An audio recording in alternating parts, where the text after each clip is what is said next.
இல்லை நேற்று இந்த சிறுநாங்கிலையை காட்டி கீழே நெல்லின்னு சொல்லிவிட்டேன், மாற்றி சொல்லிவிட்டேன். எனக்கு இலையெல்லாம் தெரியும், எங்கள் ஐயெல்லாம் ஒவ்வொரு இலையும் இதுக்கு பயன்படும், இந்த நோயெல்லாம் குணமாகவும் இதான் இந்த இலைன்னு சொல்லி தந்துடுவார். நான் வந்து உங்கள் அளவுக்கு படித்தது இல்லை சாமி. ஏம்மா எனக்கு யாராவது சொல்லுறதை நான் காதில் கேட்டுக்கிடுவேன், அதை தான் நான் சொல்லி வீடியோ போட்டேன். ஏன்னா இது தான் கீழா நெல்லி. இது வந்து மஞ்சக்காமலைக்குள்ள இலை, கீழா நெல்லி இலை. மஞ்சக்காமலை இருக்கிறது தெரியாமல் நிறைய பேர் இறந்து கூட போயிருக்காங்க, மஞ்சக்காமலை முத்தி.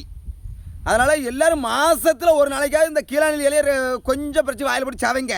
மஞ்சக்காமலை வேறோட அடிபட்டு போயிருங்க, சத்தியமாக தான் சொல்லுதேன்.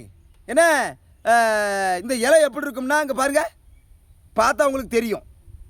இந்த இலைக்கு கிளடி கோழிக்காய் மாதிரி இருக்கா, இந்த கடுவு மாதிரி இருக்கா, இப்படி தான் இருக்கும். இதே மாதிரி இன்னொரு செடியும் இருக்குது, அந்த செடி பேர் எனக்கு தெரியல. ஆமாம், இன்னொரு செடி வந்து நெட்டி நாங்கள் வயக்காட்டில் குலைக்கு விதைக்கிறது, வயக்காட்டுக்கு தோழி அடிக்கிறதுக்கு குலைக்கு விதைக்கிறது.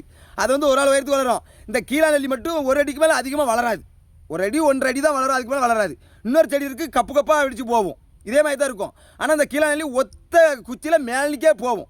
கீழோடி பார்த்தீங்கன்னா அங்கே பாருங்க கோழி இந்த கடுவு மாதிரி இருக்கா, அழகா கீரிப்பிள்ளை விளையாடுவார். ஐயா கீரிப்பிள்ளை நான் கிட்ட பண்ண ஓடி போயிடும். ஏன்னா இப்போ எல்லோரும் இந்த கீழா நெல்லியை பயன்படுத்தி மஞ்சக்காமலையை நம்ம நாட்டில் இல்லாமல் ஆக்கி விடுவோங்க. ஆஸ்பத்திரியில் நிறைய பேர் சொல்லுறாங்களா மஞ்சக்காமலை முத்தி இறந்து போயிட்டாங்க. அதனால் இந்த கீழா நெல்லியை கொஞ்சம் மாதத்தில் ஒரு அடியாவது பச்சையாக சேர்த்துக்கிடுங்க. ஏன்னா